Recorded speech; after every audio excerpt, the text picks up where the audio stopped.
Di samping itu, pemirsa, Komnas HAM meminta pemerintah melakukan evaluasi menyeluruh terhadap program makan bergizi gratis. Hasil pengamatan dan kajian selama 2 bulan menemukan sejumlah catatan penting terkait pelaksanaan program tersebut dari perspektif hak asasi manusia.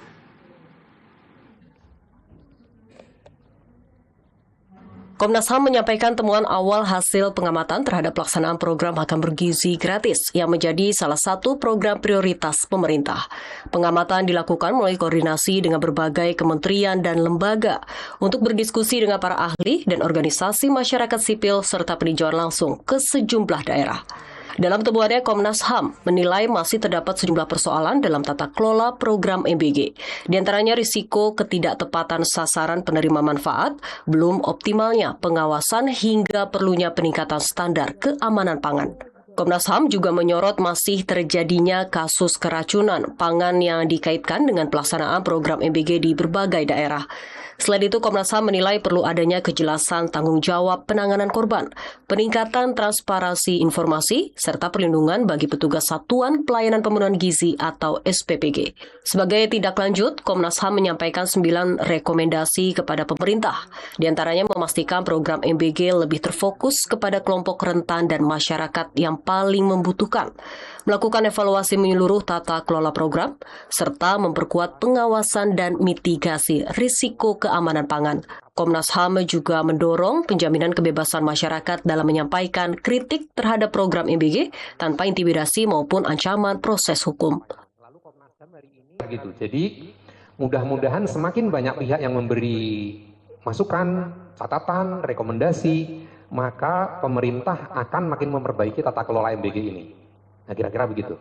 Kita bicara siapa kelompok yang paling rentan gitu ya untuk mengalami malnutrisi, stunting gitu.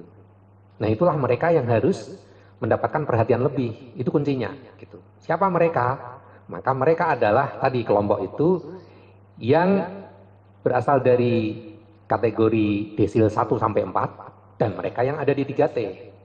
Pertanyaannya, sekarang yang SPBG sudah berdiri, desil 1 sampai 4 itu bukan hanya yang ada di 3T, tapi di kota-kota besar juga ada, di provinsi-provinsi besar juga mereka banyak gitu.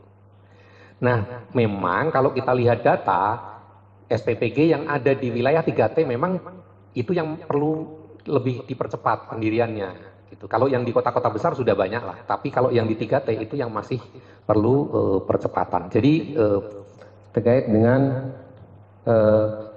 evaluasi secara menyeluruh terhadap tata kelola program MBG ya, termasuk penerima manfaat ya, gitu. Penerima manfaatnya juga di Kepres 115 itu kalau menurut kami terlalu luas ya, gitu. Terlalu luas penerima manfaat. Kalau Komnas HAM tadi rekomendasinya terhadap kelompok-kelompok tertentu tertarget ya.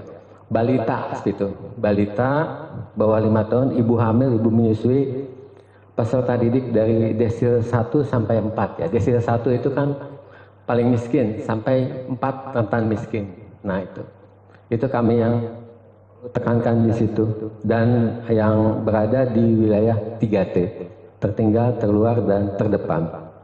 Kenapa ini kami batasi target dari penerima MBG, atau di Kepres itu bahasanya penerima kelompok sasaran ya, kelompok sasaran. Kalau kami penerima manfaat, karena memang tujuan awal adanya intervensi terhadap pemenuhan gizi ini ada terhadap kelompok balita 3B, kemudian juga desil 1 dan 4 dan wilayah 3T. Jadi itu sebenarnya tata kelola yang urgent gitu, yang Komnas HAM rekomendasikan berdasarkan pengamatan situasi. Dan Komnas HAM menegaskan pengamatan dan kajian terhadap pelaksanaan program makan bergizi gratis masih terus berlanjut. Hasil kajian tersebut diharapkan menjadi masukan bagi pemerintah untuk memperkuat tata kelola program agar selaras dengan prinsip hak asasi manusia dan memberikan manfaat optimal bagi masyarakat. Laporan Arkan Yasin, Jakarta, Garuda TV.